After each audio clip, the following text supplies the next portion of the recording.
Orange பழத்தை ஒவ்வொரு சுளையாக உரித்து தின்பது சுகமாக இருந்தது. உரித்த தோலியெல்லாம் அவன் வெகு ஜாக்கிரதையாக புல்தரையில் போடாமல் ஒரு காகிதத்தில் வைத்திருந்தான். எந்த இடத்திலும் குப்பை போடக்கூடாது என்கிற உணர்வே ஒரு நித்திய நியமமாகி போய்விட்ட மாதிரி தோன்றிற்று. இப்படியே அந்த இதமான வெயிலில் ஆரஞ்சு பழங்களை தின்று கொண்டு நகரும் மேகங்களை பார்த்து கொண்டு எந்தவித யோசனையும் இல்லாமல் ஜன்மம் முழுவதும் உட்காரலாம் போலிருந்தது. பள்ளிக்கூடம் என்றும் ஆபீஸ் என்றும் எதற்குத்தான் எல்லோரும் பறக்க வேண்டும் என்று தோன்றிற்று. இன்றைக்கு நல்ல வேளை பள்ளிக்கூடம் இல்லை என்று மனதில் சமாதானம் ஏற்பட்டது. யாரோ ஒரு பெரியவருடைய நினைவு நாள், யார் என்று நினைவில்லை. இதையெல்லாம் ஞாபகம் வைத்துக் கொள்ள வேண்டும் என்கிற சிரத்தையே அவனுக்கு இல்லை. சாதாரணமாக அவனுக்கு எதுவுமே மனதில் ஆழமாக பதிவதில்லை. பள்ளிக்கூடம் போகையிலும் வருகையிலும் அவன் எதை பற்றியும் அதிகம் சிந்தித்ததில்லை. மேலும் கீழுமாக ஓடும் அந்த மலைகளின் பாதைகளில் நடக்கும்போது மேட்டில் ஏறுகையில் மூச்சு திணற மார்பு படபடக்க அவன் தன்னை ஆசுவாசப்படுத்திக் கொள்ள சில வினாடிகள் நிற்பான்.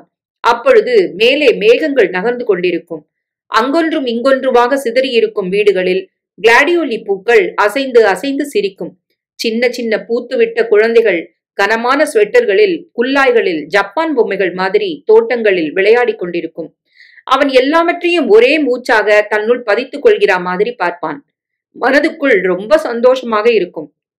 இந்த சந்தோஷ உணர்வு பள்ளிக்கூடத்தின் இரும்பு கேட்டை பார்க்கும் வரை இருக்கும். அதற்கு பிறகு விரைத்து கொண்டு மிக மெத்தனமாக பெரிய மனுஷத்தனமாய் பேசிக்கொண்டு போகும். அவன் வகுப்பு மாணவர்களை பார்க்கும் போது என்னவோ உள்ளுக்குள் சுருங்கிக் கொள்கிற மாதிரி தோன்றும். ஓட்டின் மேல் போட்ட சூட்டினால் ஆமை வலியில் சுருங்கிக் கொள்கிற மாதிரி அவனால் அவர்களை புரிந்து கொள்ள முடியாது.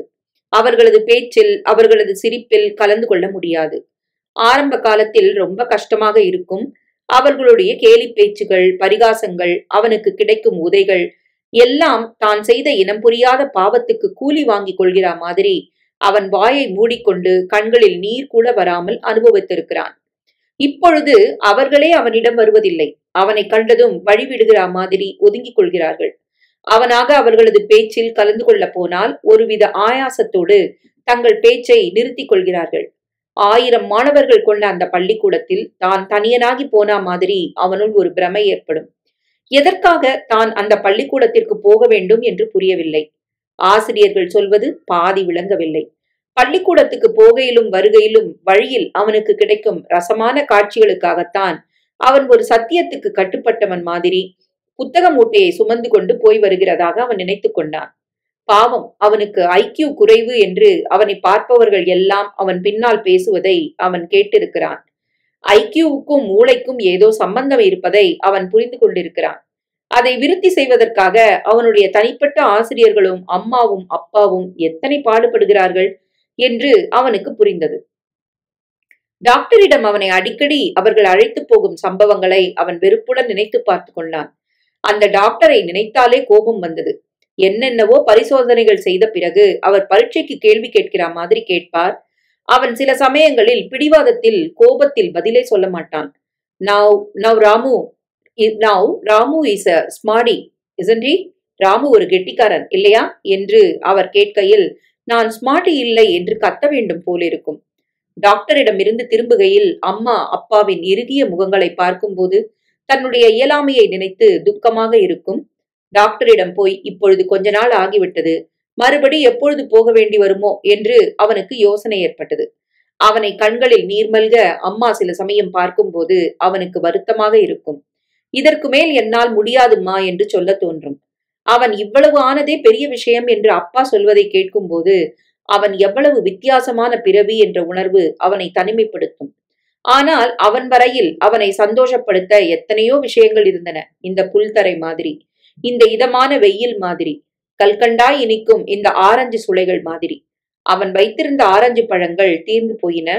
வீட்டுக்குள் சென்று இன்னும் கொண்டு வரலாமா என்று அவன் நினைக்கையில் அம்மா உள்ளே இருந்து வருவது தெரிந்தது. அவனுக்கு ஆரஞ்சு பழத்தை பற்றி அறவே மறந்து போயிற்று. அம்மா வெளியில் செல்ல தயாராக இருந்தாள். இந்த அம்மா எதற்கு வீட்டிலேயே தங்காமல் வெளியில் அலைந்து கொண்டிருக்கிறாள் என்று அவன் ஒரு வினாடி நினைத்து கொண்டான். அவனுக்கு அவனுடைய பள்ளிக்கூடம் மாதிரி அம்மாவுக்கு வீடு இருக்கிறதோ என்று நினைத்தான். அம்மா ரொம்ப கெட்டிக்காரி என்று அவனுக்கு தோன்றிற்று. அவனுக்கு புரியாத விஷயங்களை எல்லாம் அம்மா அப்பாவுடனும் அவருடைய நண்பர்களுடனும் சரளமாக விவாதிக்கையில் அம்மாவின் ஐக்கியூ மிக அதிகம் என்று அவனுக்கு தோன்றும். அத்தனை அவளுக்கு அவசியமே இல்லை என்று கூட அவன் நினைத்துக் கொள்வான். கொஞ்சம் குறைவாக இருந்தால்தான் அம்மா அம்மாவாக இருப்பாள். இல்லாவிட்டால் இப்படித்தான் வீட்டில் பொழுது போகவில்லை, வேலைக்கு போகிறேன் என்று அலைவாள் என்று தோன்றிற்று. அந்த நீல நிற சில்கில் அம்மா ரொம்ப அழகாக இருந்தா மாதிரி அவன் நினைத்தான். மேலே தூக்கிய கொண்டையில் ஒரு ரோஜாப்பூ உட்கார்ந்திருந்தது. உதட்டில் தடவியிருந்த சாயம் வெயிலில் பளபளத்தது. அம்மாவை சுற்றி ஒரு வாசனை இருக்கும். முன்பெல்லாம் அவனுக்கு அந்த வாசனைக்குள்ளேயே உட்கார்ந்திருக்க வேண்டும் போலிருக்கும். அம்மாவின் புடவையின் வழுவழுப்பை தொட்டு பார்க்க வேண்டும் போலிருக்கும். இப்பொழுது அம்மாவை பார்க்கும் போதெல்லாம் ஒரு நமைச்சல் ஏற்படுகிற மாதிரி இருந்தது. அவனுக்கே புரியாத ஒரு நமைச்சல். தயாராக போர்ச்சில் இருந்த காரின் கதவை திறக்கப் போகையில் அம்மா அவனை கவனித்தாள். ஓ, இங்க உட்கார்ந்திருக்கிறியா ராமு? பள்ளிக்கூடம் இல்லைனாலும் சும்மா பொழுத வீணாக்காத, ஏதாவது படியேன். ஆகட்டும். ஹோம்ஒர்க் ஒண்ணும் இல்லையா? அவனுக்கு நினைவில் இல்லை. இல்லை இல்லைனாலும் பொழுத வீணாக்காத. சரி, இன்னும் கொஞ்சம் ஆரஞ்சு சாப்பிடலாமா நானு? ஒரு வினாடி அம்மா அவனை பார்த்தாள். சரி என்று விட்டு காரை கிளப்பினாள். நான் ஆபீஸ்க்கு போறேன், வெளியில எங்கேயும் அலையாத. சரி என்றபடி அவன் உள்ளே நுழைந்தான். 2 ஆரஞ்சு பழங்களை வெளியில் கொண்டு வந்து புல்தரையில் அமர்கையில் அம்மா சொல்லிவிட்டு போனது ஒன்றுமே ஞாபகத்துக்கு வரவில்லை. அவன் நிதானமாக ஆரஞ்சு சுளைகளை உரிக்க ஆரம்பித்தான். கொட்டைகளையும் சிம்பையும் எடுத்து கீழே காகிதத்தில் வைத்துவிட்டு சுளையை உறிஞ்சினான். இனிப்பாக, லேசான புளிப்பாக தொண்டையில் ரசம் இறங்கும் போது ஆனந்தமாக இருந்தது. வெயில் மேகங்களுக்கு இடையே மறைந்தும் வெளியில் எட்டி பார்த்தும் கண்ணாமூச்சி விளையாடிற்று. மறைந்து கொள்ளும் போதெல்லாம் காற்றடித்து அவனது கன்னங்களையும் கைவிரல்களையும் பனியால் ஜில்லிப்பை ஏற்படுத்திற்று. மூக்கு நுனியும் விரல்களின் கணுக்களும் குளிரில் சிவந்து போயிற்று. அவன் கனமான ஸ்வெட்டரும் கம்பளி கால் சலாயும் அணிந்திருந்தான். இருந்தும் குளிர் வெடவெடத்தது. லேசாக காய்ந்து சுருங்கி விட்டிருந்த அந்த ஆரஞ்சு சிம்புகளை அவன் ஜாக்கிரதையாக காகிதத்தோடு தூக்கி தோட்டத்தின் மூலையில் இருந்த குப்பை தொட்டியில் போட்டான்.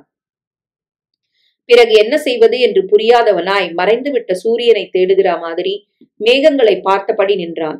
இந்த ஷில்லாங்கில் குளிர் கொஞ்சம் குறைந்திருந்தால் எவ்வளவு நன்றாக இருக்கும் என்று தோன்றிற்று. அப்பாதான் தென்னாட்டைச் சேர்ந்தவர் என்று சொல்லி அவன் கேட்டிருக்கிறான். அவர் பிறந்த ஊரில் எப்பவும் வெயிலாம். ஒரு பெரிய நதி ஓடுமாம். அதில் தினமும் சின்ன வயதில் தான் நீந்தியதாக அவர் சொல்லுவார். அந்த மாதிரி இடத்தில் எப்பவும் வெயில் அடிக்கும் ஊரில் நினைத்த போதெல்லாம் குளிருமே என்கிற பயமில்லாமல் குளித்தால் சளி பிடிக்காது என்று அவன் நினைத்துக் கொண்டான்.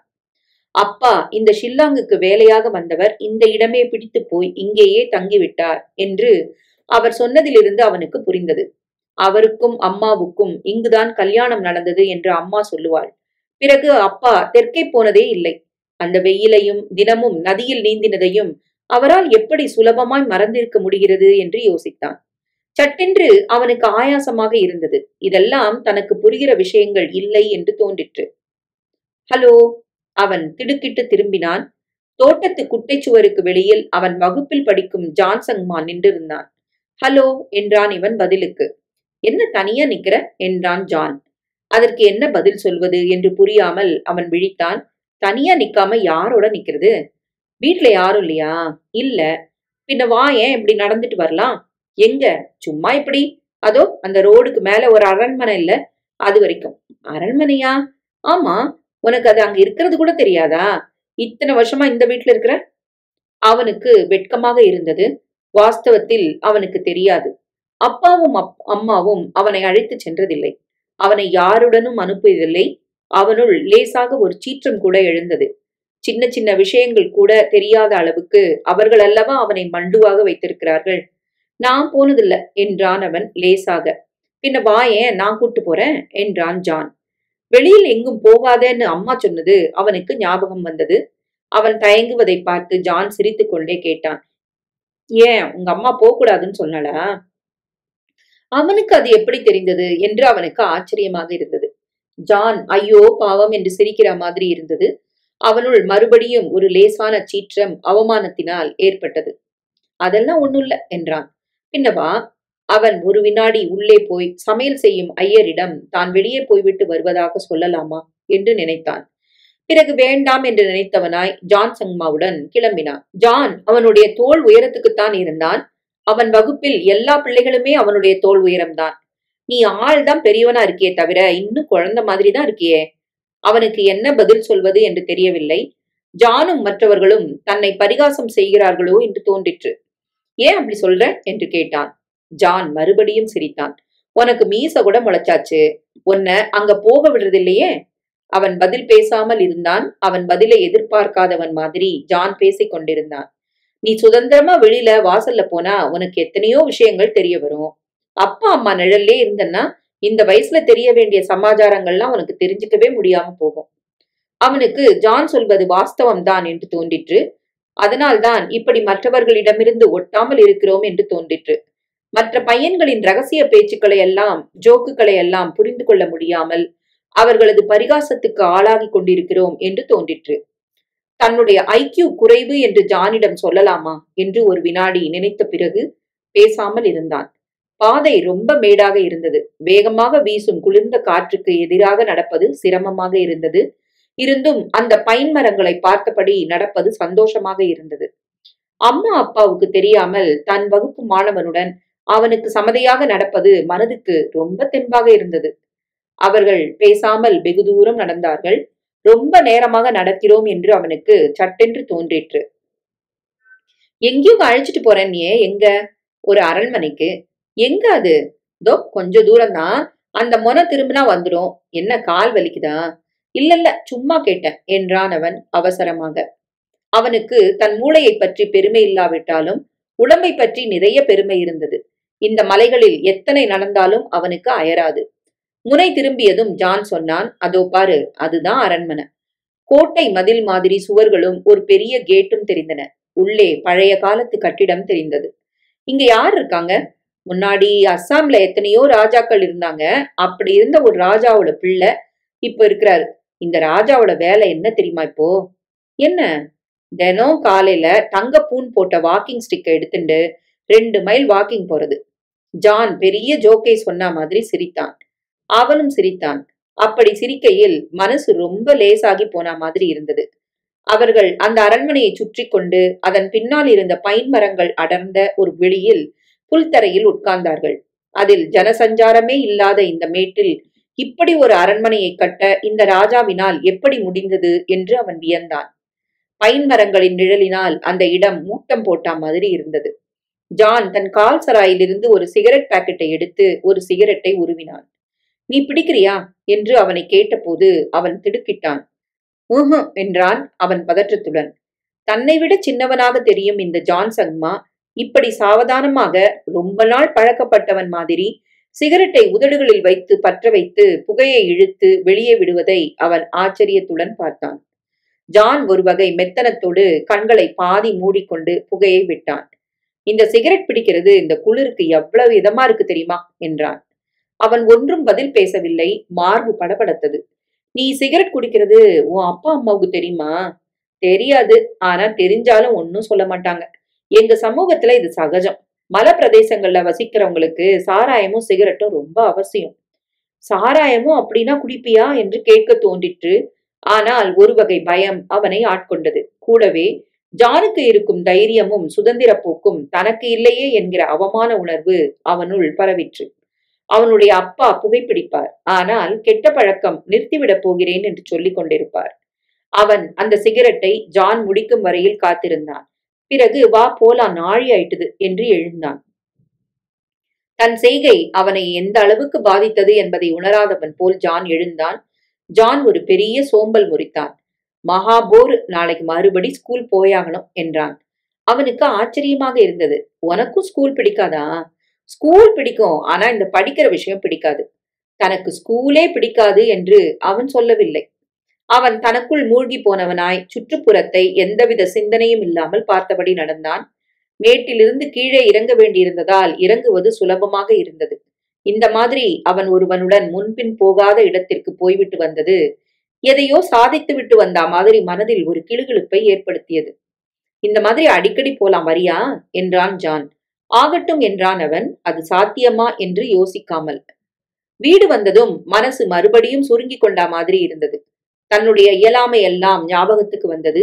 இவ்வளவு நேரம் மேகத்தை பார்த்து பைன் மரங்களை பார்த்து அவன் சந்தோஷப்பட்டதெல்லாம் அர்த்தமற்றது என்று தோன்றிற்று. ஆனால் வாயில்படியில் கவலை தோய்ந்த முகத்துடன் ஐயர் உட்கார்ந்திருப்பதை பார்த்தபோது அவனுள் அவனுக்கு புரியாமல் ஒரு சமாதான உணர்வும் ஏற்பட்டது. பை பை, நாளைக்கு ஸ்கூலுக்கு வருவல்ல என்றான் ஜான். வருவேன் பை என்றபடி அவன் உள்ளே வந்தான். அவன் உள்ளே நுழைந்ததும் ஐயர் கேட்டார், எங்க போயிட்ட சொல்லாம கொள்ளாம? இப்படி நடந்துட்டு வந்தேன், சொல்லிட்டு போக கூடாதோ? அவனுக்கு திடீரென்று கோபம் வந்தது. நான் என்ன இன்னும் சின்ன குழந்தையா? அவனது ஓங்கிய குரலை கேட்டு அவர் ஆச்சரியத்துடன் அவனை பார்த்தார். சாப்பிடுற சமயத்துல கிளம்பி போயிட்டியேன்னு கேட்டேன். பசிக்கலையா என்றார் மெல்ல. அவனுக்கு பசித்தது. ஆமா பசிக்குது, சாதம் போடுங்க என்று விட்டு அவன் சாப்பிடாம இருந்தான். பசி என்று கூட தெரியாமல் எங்கேயோ அலைந்து விட்டு வந்து அள்ளி அள்ளி சாப்பிடும் அவனை ஐயர் யோசனையுடன் பார்த்து கொண்டிருந்தார். அவன் சாப்பிட்டு விட்டு கொல்லையில் கரிகாய் தோட்டத்தில் போட்டிருந்த கயிற்றுக்கட்டிலில் உட்கார்ந்து கொண்டான். ஐயரும் சாப்பிட்டு விட்டு சமையல் அறையை மூடிவிட்டு வந்து கட்டிலில் உட்கார்ந்தார். வெயில் அடிக்கிறதே தவிர அது கொஞ்சமான உஷ்ணம் இருக்கா பாரு என்றார். அவன் பேசாமல் அவரை பார்த்தான். அவரும் கனமான முழுக்கை ஸ்வெட்டர் அணிந்திருந்தார். தலையில் தொப்பி, இடுப்பில் வேஷ்டி. வெளியில் போகிற சமயத்தில் அவர் பேண்ட் அணிந்து கொண்டு போவதை அவன் பார்த்திருக்கிறான். ஊர்ல இருந்தா மனுஷன் இந்த மாதிரி மத்தியானம் 3 மணிக்கு வெளியில தலை காட்டுவானா? அவன் ஒருவித சுவாரஸ்யத்தோடு அவரை பார்த்தான். இன்று அவன் பார்த்த அரண்மனையும் ஜானின் பேச்சும் அவனுக்கு ஞாபகம் வந்தது. எப்படி தன்னிச்சையாக ஜான் இருக்கிறான் என்று தோன்றிற்று. தன்னை அப்படி எங்கும் அம்மாவும் அப்பாவும் விடுவதில்லையே என்று அவனுக்கு ஒரு சீற்றம் எழுந்தது. உங்க ஊர்ல எப்படி இருக்கும்? அந்த கேள்வி கிளறிவிட்ட நினைவுகளில் அவர் ஒரு வினாடி லயித்து போய் உட்கார்ந்திருந்தார். ஊரா? எப்பவும் வெயிலா இருக்கும். இங்க எப்பவும் குளிரா இருக்கிற மாதிரி.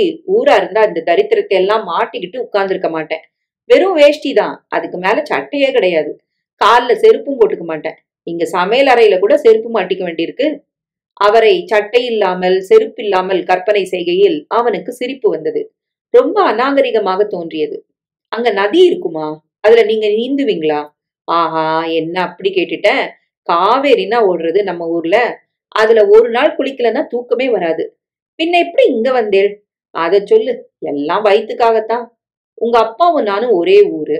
உங்க அப்பாவுக்கு பண வசதி இருந்தது. மேல படிச்சு பெரிய உத்தியோகத்துக்கு வந்தாரு. எனக்கு பண வசதி இல்ல. சமையல்ல எங்க அப்பா மாதிரி பூந்துண்டேன். அவர் நிறுத்திவிட்டு தன் யோசனைகளில் ஆழ்ந்து போனார். அப்புறம் என்றான் அவன் ஏதோ கதை கேட்கிற மாதிரி. உங்க அப்பா இங்க வேலையா வந்து இங்கேயே கல்யாணத்தை பண்ணிட்டார். ஆனா நம்ம சாப்பாட்டை மறக்க முடியல. எனக்கு ரகசியமா கடிதாசு போட்டார், வேலை பார்க்க வரியான்னு. அவனுக்கு திடீரென்று அந்த வெயிலையும் நதியையும் பார்க்க வேண்டும் போல் இருந்தது. எனக்கு ஊரை பார்க்கணும் போல இருக்கு. ஆனா அப்பா என்ன ஒரு தடவை கூட அழைச்சுன்னு போனதில்லை என்றான். ஐயர் யோசனையில் ஆழ்ந்தபடி சொன்னார். உங்க அப்பாவுக்கும் இப்ப அங்க யாரும் இல்ல. உங்க அம்மாவுக்கும் இந்த பக்கமா போச்சு. நழுவி போன தன் நினைவுகளை இழுத்து பிடித்து கொண்டு ஐயர் தொடர்ந்தார். அப்போதான் என் பொண்டாட்டி செத்து போயிருந்தா. குழந்தைகள் இல்ல. எனக்கு ஊரே வெறுத்து போச்சு. காவேரி ஸ்நானம் கூட பிடிக்கல. உங்க அப்பா லெட்டரை கண்ட உடனே கிளம்பி வந்துட்டேன் மூட்டையை கட்டிண்டு. அவன் அவரையே பார்த்து கொண்டிருந்தான். ஆச்சு, வந்து 20 வருஷமாச்சு. ஊர் பக்கம் போகல. ஒவ்வொரு டிசம்பர் ஜனவரியிலயும் இந்த குளிர் தாங்காம ஓடிடலாம் போல இருக்கு. ஆனா நமக்கு அங்க என்ன வச்சிருக்குன்னு இங்கே இருந்துடுறேன். அந்த நதியும் வெயிலும் இருக்கே என்றான் அவன் ஏதோ பெரிய விஷயத்தை சொல்கிற மாதிரி. ஐயர் சிரித்தார். நீ சொல்றது ரொம்ப நெஜண்டா குழந்தை. இந்த குளிர்ல நடுங்குறப்போ அந்த காவேரி தீர்த்தமும் அந்த வெயிலையும் விட வேற என்ன வேணும் மனுஷனுக்குன்னு தோன்றது. சிறிது நேரம் இருவரும் மௌனமாக இருந்தார்கள். ஐயர் மெல்ல கேட்டார். இன்னைக்கு எங்கேயோ ரொம்ப நேரம் போயிருந்தியே, எங்க போயிருந்த? அவன் சொன்னான். அடே அப்பா, அவ்வளவு தூரமா? அவனுக்கு பெருமையாக இருந்தது. ஆமா என்றான். அந்த பையன் அங்க என்ன செஞ்சான் தெரியுமா? சிகரெட் குடிச்சான். நீயும் குடிச்சியா? அவன் சொல்றான், இந்த குளிர் ஊருக்கு சிகரெட்டும் சாராயமும் ரொம்ப அவசியம்னு. ஐயர் அவனை யோசனையுடன் பார்த்தார். அவன் இந்த ஊர் பழக்கத்துல ஏதாவது சொல்லுவான். அதெல்லாம் கெட்ட பழக்கங்கள், அவனோடெல்லாம் சேராத. அவரும் அவனை குழந்தை மாதிரி நடத்துவதாக அவனுள் ஒரு கோபம் ஏற்பட்டது. நான் ஒன்னும் குழந்தைல்ல, அவன் என்னை விட சின்னவன். இருக்கலாம், ஆனா கெட்ட சகவாசம் கூடாதுப்பா. அவன் கெட்டவன் இல்ல. ஐயர் பதில் பேசாமல் உட்கார்ந்திருந்தார். அவனுக்கு சற்று நேரத்தில் அவரோடு பேசின பேச்செல்லாம் மறந்து போயிற்று. தோட்டக்காரன் முட்டைகோஸ் பாத்திகளை கொத்திக் கொண்டிருந்தான். அவன் மண்வெட்டியால் கொத்தும் லாவகத்தை பார்த்தபடியே உட்கார்ந்திருந்த அவன் சட்டென்று எழுந்தான். நான் கொத்துறேன், கொண்டா என்றான். வேண்டாம் சாப், உங்களுக்கு எதுக்கு இந்த வேலை? பரவாயில்ல, கொண்டா. மண்வெட்டியை தூக்கி மண்ணை வெட்டுவது புதிய அனுபவமாக இருந்தாலும் வெகு சந்தோஷமாக இருந்தது. மளமளவென்று அவன் வெட்டியதை பார்த்த தோட்டக்காரனே ஆச்சரியப்பட்டு போனான். அவன் வெகு நேரம் தோட்டக்காரனோடு தோட்ட வேலையில் ஆழ்ந்து போனான். பேஷ், ரொம்ப சீக்கிரம் வெட்டிட்டியே என்று ஐயர் கேட்டதும் அவன் பூரித்து போனான். தன்னால் கூட ஒரு பாராட்டக்கூடிய வேலை செய்ய முடிகிறது என்று. இந்தா டீ சாப்பிடு, 4:30 மணி ஆயிடுத்து என்று அவர் அழைத்த போது அவன் ஒருவித திருப்தியோடு உள்ளே சென்றான். இருள் சரசரவென்று விரிய ஆரம்பித்து விட்டது. 5:30 மணிக்கெல்லாம் நன்றாக இருட்டி விட்டது. கணக்கு வாத்தியார் வந்தார். அவன் வேண்டா வெறுப்பாக அவர் எதிரில் உட்கார்ந்தான். அவனுடைய அப்பா கொடுக்கும் சம்பளத்திற்காகவே அந்த வாத்தியார் அவனுடைய மனநிலையை புரிந்து கொண்டு சீக்கிரம் கிளம்பி போனார். அவன் நிம்மதியுடன் ஒரு பத்திரிகையை பிரித்தபடி கட்டிலில் படுத்தான். பிரித்த இடத்தில் ஒரு பெண்ணின் நிர்வாண படம் தென்பட்டது. அவன் முதலில் கலவரத்துடன் அதை மூடினான். பிறகு திருட்டுத்தனமாக பலமுறை பார்த்தான். பிறகு அறையில் வேறு யாரும் இல்லை என்கிற தைரியத்தில் நன்றாக பார்த்தான். முகம் சூடாக ஆகிவிட்ட மாதிரி இருந்தது. அவன் எந்த பெண்ணுடனும் நெருங்கி பழகினதில்லை. தெருவில் அவன் பள்ளிக்கு போகையில் லோரெட்டோ பள்ளி மாணவிகள் பேசிக்கொண்டும் சிரித்துக்கொண்டும் போவதை பார்த்திருக்கிறான். அவன் வகுப்பு மாணவர்கள் அவர்களை சீண்டுவதை அவன் ஒரு கலவரத்துடன் கவனித்திருக்கிறான். அந்த மாதிரி விளையாட்டில் எல்லாம் அவன் என்றும் கலந்து கொள்ளாமல் தனியாக இருந்திருக்கிறான். தன்னால் மற்ற பையன்கள் மாதிரி ஏன் இருக்க முடியவில்லை என்று அவன் வெட்கப்படுவான். இப்பொழுது தனிமையில் இந்த படத்தை பார்க்க கூட வெட்கமாக இருந்தது. அவனுடையது ஒரு தனி உலகம் என்று தோன்றிற்று. அறைக்கு வெளியிலிருந்து கூர்க்கா யாருடனோ பேசுவது கேட்டது. அம்மா, வர வர இருட்டினப்புறம்தான் வராங்க. ஆபீஸ்ல வேலை ஜாஸ்தியா இருக்கும். இவங்கெல்லாம் வேலை செய்யவா ஆபீஸ் போறாங்க? விடு, நமக்கேன் பாடு. பெரிய மனுஷங்க சமாச்சாரம். ஐயாவை நினைச்சா பாவமா இருக்கு. நேபாளி பாஷையில் கூர்க்கா பேசியது அவனுக்கு அரைகுறையாக புரிந்தது. வார்த்தைகளின் உள்ளர்த்தம் புரியாமல் அவனுக்கு குழப்பமாக இருந்தது. சிறிது நேரம் ஓட்டு வளையத்தை பார்த்தபடி யோசனையில் ஆழ்ந்தான் அவன். அவர்கள் அம்மாவை பற்றித்தான் பேசுகிறார்கள் என்று புரிந்தது. எதற்காக அப்படி சொல்கிறார்கள் என்று புரியவில்லை. அவனுக்கே கொஞ்ச நாளாக அம்மாவை நினைக்கையில் ஒரு அதிருப்தி ஏற்பட்டு கொண்டிருந்தது, காரணம் புரியாமல். அம்மா வேலைக்கு போகாமல் வீட்டில் இருந்தால் நன்றாக இருக்கும் என்று அவன் நினைத்துக் கொண்டான். ஆனால் அம்மா அவன் சொல்லி ஏதும் கேட்டுக்கொள்ள மாட்டாள் என்கிற உணர்வு அவனை ஆயாசப்படுத்திற்று. அவன் சலிப்புடன் எழுந்தான். அறையின் மூலையில் அவன் அப்பா வாங்கி கொடுத்திருந்த கிட்டார் இருந்தது. அதை எடுத்து வைத்துக் கொண்டு மனம் போன போக்கில் மீட்டினான். அதிலிருந்து கிளம்பிய நாதம் மனதுக்கு இதமாக இருந்தது. யாரோ அறையில் வந்து நிற்கிற மாதிரி இருந்தது. அவன் தலை நிமிர்ந்தான். அப்பா அவனை பார்த்து லேசாக சிரித்தார். அவர் எப்பவும் இப்படித்தான் சிரிப்பார். எதற்கோ வருத்தப்படுகிற மாதிரி, ஐயோ பாவம் என்கிற மாதிரி, வேறு ஏதோ யோசனையில் சிரிக்கிற மாதிரி. அவனும் சிரித்தான். கிட்டாரை மேஜை மேல் வைத்தான். ஹலோ என்றான். அவரும் ஹலோ என்று சிரித்தார். இன்னைக்கு லீவ் இல்லையா, எப்படி கழித்த பொழுத என்று கேட்டார். அவனுக்கு ஒரு வினாடி மறந்தே விட்டது. சற்று யோசித்தான். எங்கேயோ போனியாமே என்றார் அப்பா. அவனுக்கு நழுவின இழையை எடுத்து கொடுக்கிற மாதிரி. அவனுக்கு எல்லாம் ஞாபகம் வந்தது. ஐயரிடம் சொன்னதையெல்லாம் அவரிடம் சொன்னான். அப்பா அதே சோகமான சிரிப்போடு, யோசனை படிந்த சிரிப்போடு அவன் பேசுவதை கேட்டுக்கொண்டிருந்தார். அவன் திடீரென்று ஒருவித சீற்றத்தோடு அவரிடம் சொன்னான். நீங்க என்ன குழந்தை மாதிரி நடத்துறீங்க. வெளியில போவிடாம வீட்டுல அடைச்சு எனக்கு எப்படி வெளி விஷயம்லாம் தெரிஞ்சுக்க முடியும்? அதனால்தான் நான் மக்கா இருக்கேன், மண்டுவா இருக்கேன். அவனுக்கு கண்களில் நீர் நிறைந்தது. அப்பா ஒரு வினாடி அவனை ஆச்சரியத்துடன் பார்த்தார். பிறகு அவன் அருகில் வந்து முதுகை தட்டினார். நீ மக்குன்னு யார் சொன்னது என்றார் மிருதுவாக. நான் மக்குதான், மண்டுதான் என்றான் அவன் திட்டவட்டமாக. அவர் மெல்ல கேட்டார். உன்னை அடைச்சு வச்சிருக்கேன்னு சொல்றியே, எங்க? ஸ்கூலுக்கு அனுப்புறனே. அவன் ஆத்திரத்தோடு சொன்னான். ஸ்கூலே ஒரு ஜெயில் மாதிரி இருக்கு. பையன்கள்லாம் என்னோட பழகிறதே இல்ல. டீச்சர்களுக்கு என்னை கண்டா பிடிக்கல. எனக்கு ஸ்கூல் பிடிக்கவே இல்லை. எனக்கு படிப்புலயும் இன்ட்ரெஸ்ட் இல்லை. அவர் யோசனையுடன் பார்த்தபடி நின்றார். முன்னைக்கு இப்ப எவ்வளவோ முன்னேறி இருக்க, ஏன் திடீர்னு சொல்ற? திடீர்னு இல்ல, ரொம்ப நாளாவே எனக்கு இப்படித்தான் தோணின்னு இருக்கு. பிசிக்ஸ் கெமிஸ்ட்ரி எல்லாம் எனக்கு கொஞ்சமும் பிடிக்கல. எதுக்கு நான் அதை படிக்கணும்? பின்ன ஸ்கூலுக்கு போலனா என்னதான் செய்வ? அவன் ஒரு வினாடி யோசித்தான். ஏன், தோட்டம் போடுவேன். அவருக்கு அதிர்ச்சியாக இருந்தது. தோட்டமா? ஆமா, எனக்கு தோட்ட வேலை பிடிக்கிறது. அவர் ஜன்னல் வழியே வெகு தூரம் ஆகாயத்தை பார்த்து கொண்டு நிற்கிற மாதிரி இருந்தார். பிறகு அவனை திரும்பி பார்த்து தோழமையுடன் சிரித்தார். சரி ஆட்டம், அதை பத்தி யோசனை பண்றேன். உன் டீச்சர்களோட பேசுறேன். ஆனா நீ அது வரைக்கும் ஸ்கூலுக்கு போகணும். நீ இப்போ 10வதுல இருக்க. அதை பாஸ் பண்ணிட்டியானா நல்லதேன்னு நான் பார்த்தேன். என்னால பாஸ் பண்ண முடியாது. Okay, okay. அத பத்தி அப்புறம் யோசனை செய்யலாம். அவர் சற்று நேரம் கழித்து, இனிமே சொல்லாம கொள்ளாம எங்கேயாவது போயிடாத என்றார். அவர் தன்னை சின்ன பையனாக நடத்துகிறார் என்று மறுபடி அவனுக்கு கோபம் வந்தது. நான் சின்னவன் இல்ல என்றான் அவன். நான் சொல்ல போறத இவனால புரிஞ்சுக்க முடியுமா என்கிற மாதிரி அவர் அவனை பார்த்தார். சின்னவன் இல்லதான். ஆனா இந்த மாதிரி எங்கேயோ நடந்து போய் யாருக்கும் தெரியாம சிகரெட் குடிக்கிறதுனால, சாராயம் குடிக்கிறதுனால ஒருத்தன் பெரியவனாயிட முடியாது. உனக்கு நல்லது எது கெடுதல் எதுன்னு புரியும் போதுதான் நீ பெரியவனாயிட்டன்னு அர்த்தம்.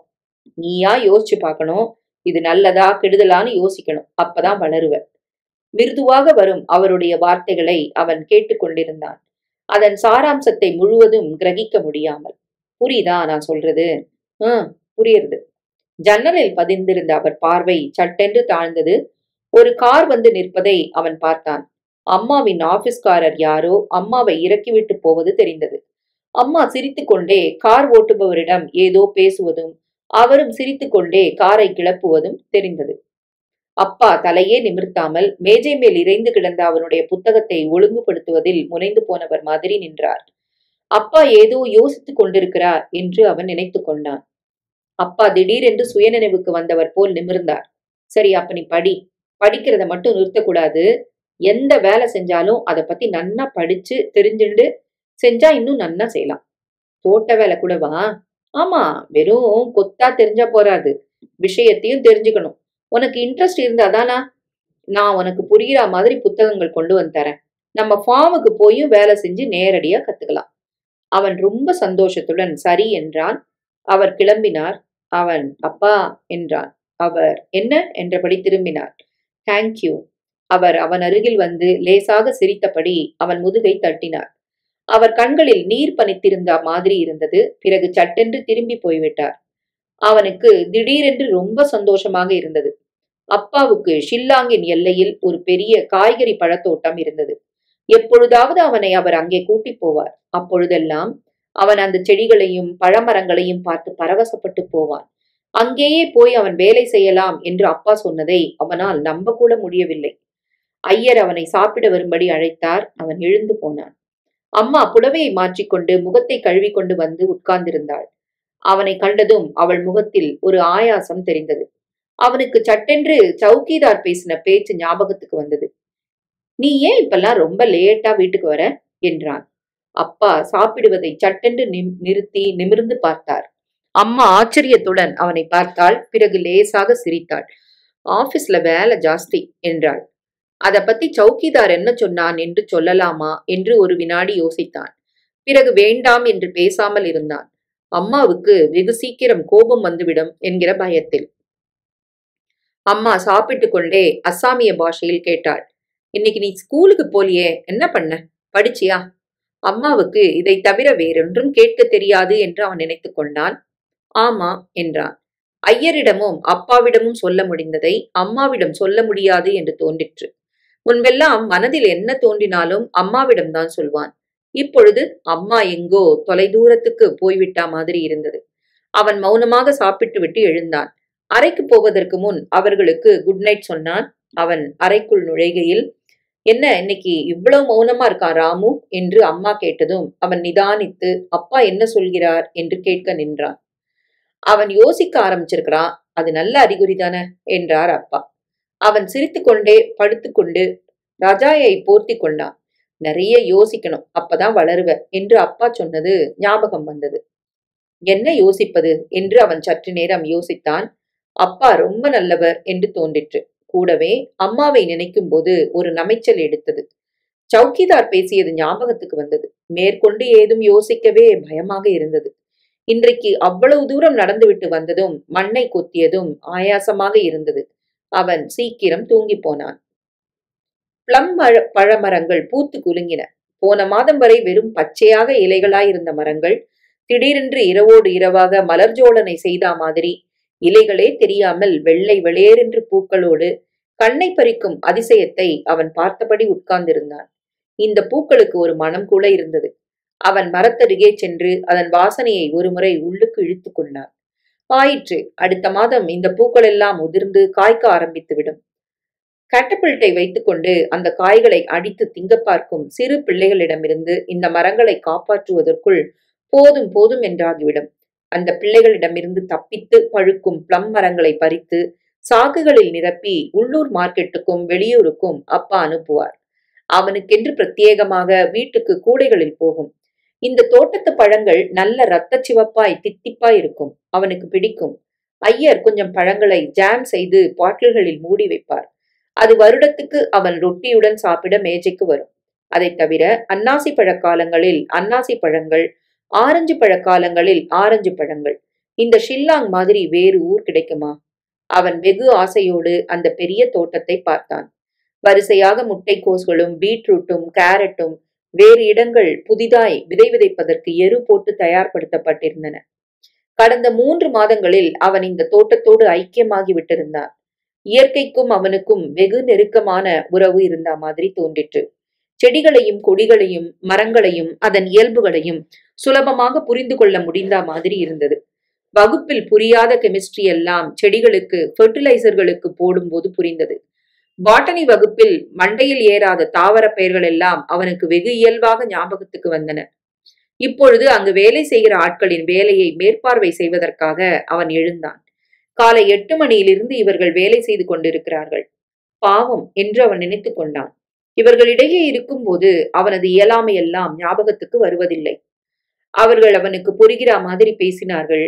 மண்ணை பற்றி, செடிகளை பற்றி, மரங்களை பற்றி.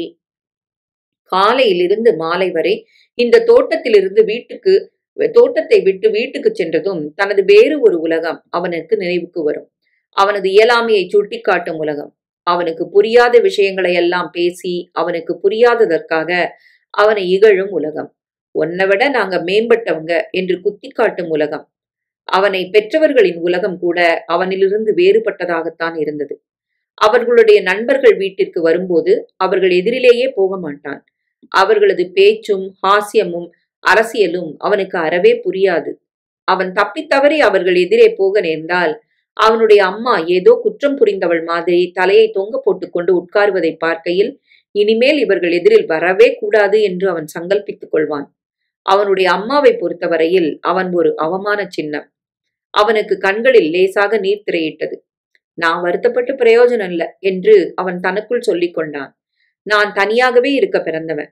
நாகரீக மனிதர்களுக்கு இடையில எனக்கு இடம் இல்ல. படிச்ச நாகரீக மாணவர்களுக்கு பிறக்காம ஒரு படிக்காத குடியானவ சமூகத்துல பிறந்திருந்தா நல்லா இருந்திருக்கும் என்று தோன்றிற்று. அம்மாவின் எதிர்பார்ப்புகளை அவன் இந்த ஜென்மத்துக்கு திருப்திப்படுத்த முடியாது என்று அவன் கசப்புடன் நினைத்து கொண்டான்.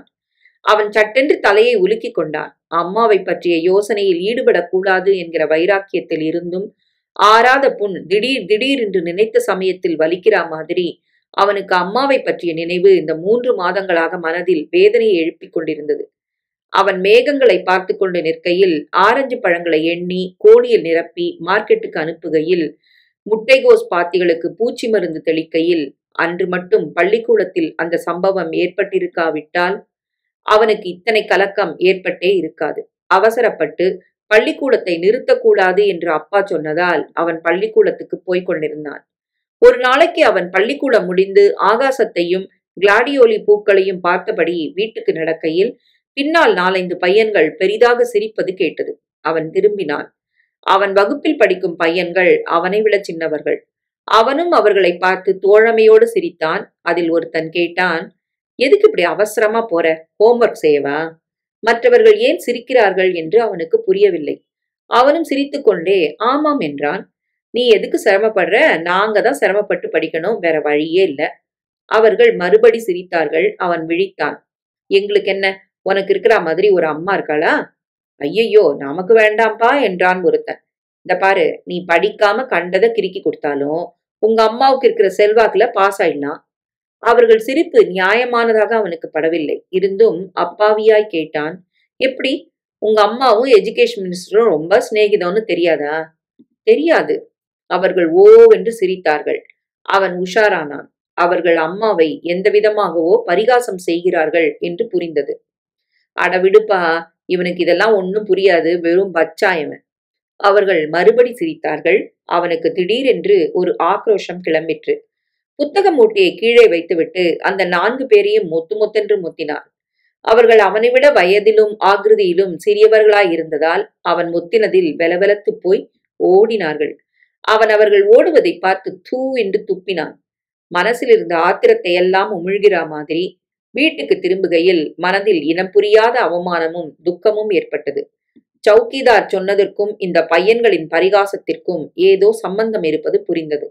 அம்மாவின் போக்கு எந்த வகையிலோ ஒரு அவமானகரமான விஷயம் என்று தோன்றிற்று. அவன் யாரிடமும் எதுவும் பேசாமல் ஐயர் கொடுத்த காஃபியை குடித்துவிட்டு தன் அறைக்குள் சென்று அமர்ந்து கொண்டான். அப்பா வழக்கம் போல் ஆபீஸிலிருந்து வந்ததும் அவனுடைய அறைக்கு வந்தார். அவன் அவரை பார்த்ததும் தாழ முடியாதவன் மாதிரி அழுதான். இனிமே இந்த பள்ளிக்கூடத்துக்கு போவே மாட்டேன் என்றான். அப்பா அவனை ஆசுவாசப்படுத்தி என்ன நடந்ததென்று விசாரித்தார். அவன் வெகுநேரம் தயங்கிவிட்டு மெல்ல மெல்ல விஷயத்தை சொன்னான். அவர் வெகுநேரம் பேசாமல் உட்கார்ந்திருந்தார். அவன் மெல்ல கேட்டான், அவங்க சொல்றது நிஜமா? அப்பா வழக்கம் போல் லேசாக சோகம் இழையோட சிரித்தார். இல்ல என்றார். அவனுக்கு சற்று நிம்மதியாக இருந்தது. பின்ன ஏன் அப்படி சொல்லணும்? அப்பா எழுந்து அவன் முதுகை தட்டினார். சில பேருக்கு மத்தவாளை பத்தி தப்பா பேசுறது ஒரு பொழுதுபோக்கு. நீ அதெல்லாம் மறந்துடணும். அவன் சரி என்றான். ஆனால் மறக்க முடியவில்லை. திரும்ப திரும்ப ஞாபகத்துக்கு வந்தது ஆறாத புண் வலிக்கிற மாதிரி. அப்பா மிருதுவாக சொன்னார், வாழ்க்கைன்னா போராட்டங்கள் இருக்கத்தான் இருக்கும். அது எல்லாத்தையும் சமாளிச்சு நிமிர்ந்து நிக்கிறதுலதான் நம்ம பலம் அடங்கி இருக்கு. எவனோ ஒருத்தன் எதையோ வளர்னான்னாங்கிறதுக்காக உடனே ஸ்கூலுக்கு போக மாட்டேன்னு சொல்லலாமா? அவன் மறுபடியும் தான் பள்ளிக்கூடம் போவதில் பிரயோஜனமே இல்லை என்றும் அந்த 10ஆம் வகுப்பு பரீட்சையை தேரவே முடியாது, வீணாக பரீட்சைக்கு போய் அவமானப்படுவதில் என்ன லாபம் என்றும் வாதாடினான். அவருடைய தோட்டத்தில் உற்சாகமாக வேலை செய்ய முடியும் என்றான். அவர் யோசனை செய்தபடி அமர்ந்தார். நான் நாளைக்கு உன்னுடைய டீச்சர்களை பார்த்துட்டு என் முடிவை சொல்றேன் என்றார். அதற்கு பிறகு அவன் பள்ளிக்கூடத்துக்கு போகவே இல்லை. அப்பா செய்த முடிவு அம்மாவுக்கு ஒரே அதிர்ச்சியாக இருந்திருக்க வேண்டும். 2 பேருக்கும் 2 நாட்கள் ஒரே வாக்குவாதமாக இருந்தது. இது என்ன இப்படி என்ன கேட்காம ஒரு முடிவு பண்ணீங்க? இத்தனை பாடுபட்டு 10ஆம் கிளாஸ் வரைக்கும் கொண்டு வந்திருக்கோம். அதை பாஸ் பண்ண அப்புறம் என்ன வேணா செய்யலாமே. நம்மளே நாம ஏமாத்திக்க முடியாது மாயா. அவனால நிச்சயமா பாஸ் பண்ண முடியாதுன்னு டீச்சர்களோட அபிப்பிராயம். அவனுக்கு ஏற்கனவே தாழ்வு மனப்பான்மை. அவனுக்கு ஏற்கனவே தாழ்வு மனப்பான்மை. ஃபெயில் வேற ஆயிட்டான்னா தன்னம்பிக்கையே போயிடும். வர வர பள்ளிக்கூடம் பாடம்ங்கிறதையெல்லாம் ரொம்ப வெறுக்க ஆரம்பிச்சிட்டான். அதை கவனிக்காம அவனை கட்டாயப்படுத்தணும்னா அது விபரீதமா போயிடும். அவன் வளர்ச்சிக்காக நாம பாடுபட்டதெல்லாம் வியர்த்தமா போயிடும். நம்ம மனோதத்துவ நிபுணரும் அதைத்தான் சொல்றாரு. அவனுக்கு தோட்டக்கலையில ஆர்வம் இருக்கு. நிலம் நீச்சு இருக்கிறவா நிலங்களை பாத்துக்கிறது இல்லையா? அது மாதிரி அவன் நம்ம ஃபார்மை பாத்துக்கிறான். இதுல என்ன அவமானம்? அம்மா அது ஏதோ துக்க சமாச்சாரம் மாதிரி அழுதாள். நீ கற்பனை உலகத்துல இருக்கிற மாயா.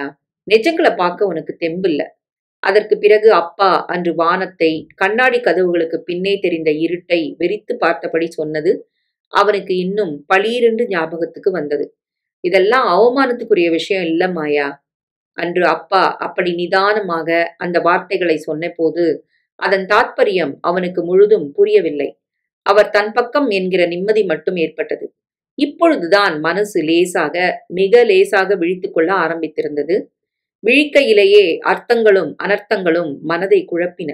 இந்த 3 மாதங்களாக செடிகளின் மரங்களின் வளர்ச்சிக்காக கூட இருந்து பாடுபடுகையில் அவனுடைய மனசே வளர்ந்த மாதிரி ஒரு உணர்வு ஏற்பட்டது.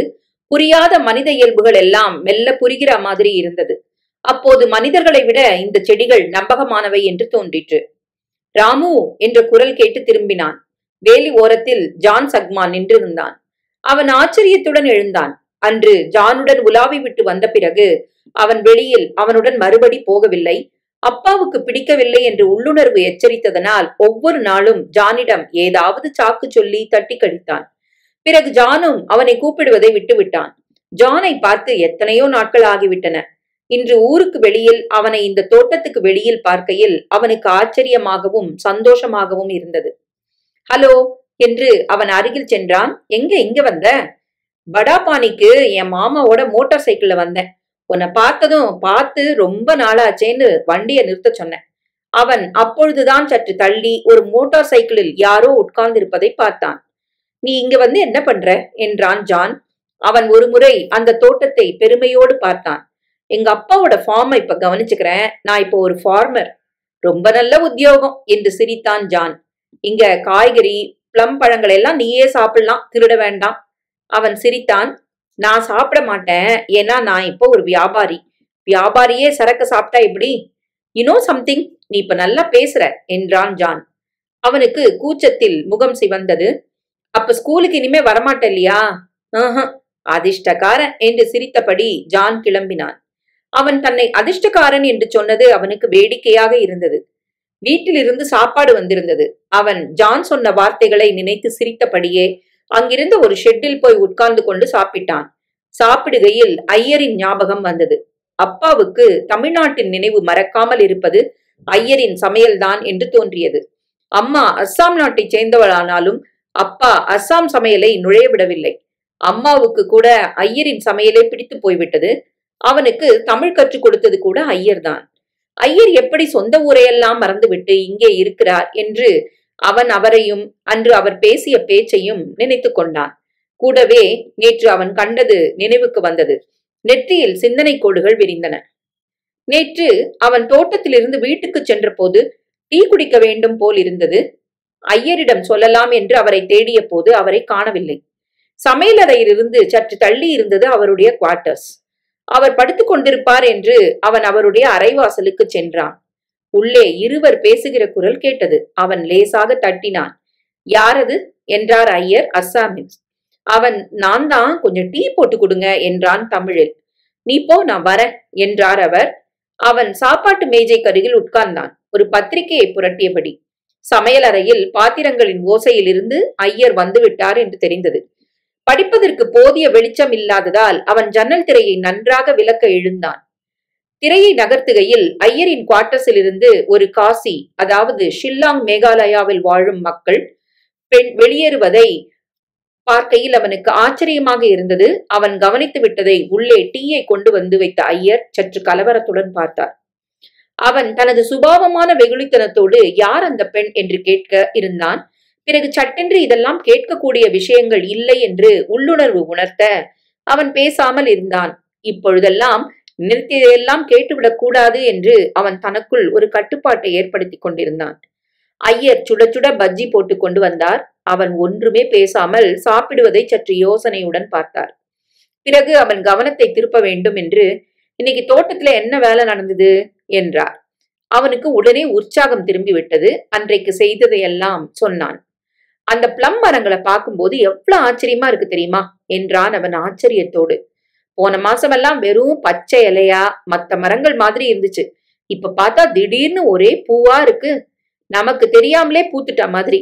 இந்தந்த மாசம் பூக்கணும், இந்தந்த மாசம் காய்க்கணும்னு எப்படி கரெக்டா செடிகளும் மரங்களும் நடந்துக்கிறது? எனக்கு ரொம்ப ஆச்சரியமா இருக்கு. ஐயர் சிரித்தார். அதான் இயற்கை. இயற்கையோட நியதிப்படிதான் எப்படிலாம் நடக்குது. ரொம்ப கரெக்டா, ஏதோ ரூல்ஸ் படி நடக்கிற மாதிரி. ஆமா, நீ சயின்ஸ் படிச்சிருக்கியே, இதெல்லாம் விஞ்ஞான ரீதியா ரூல்ஸ் மாறாம தான் நடக்கும்.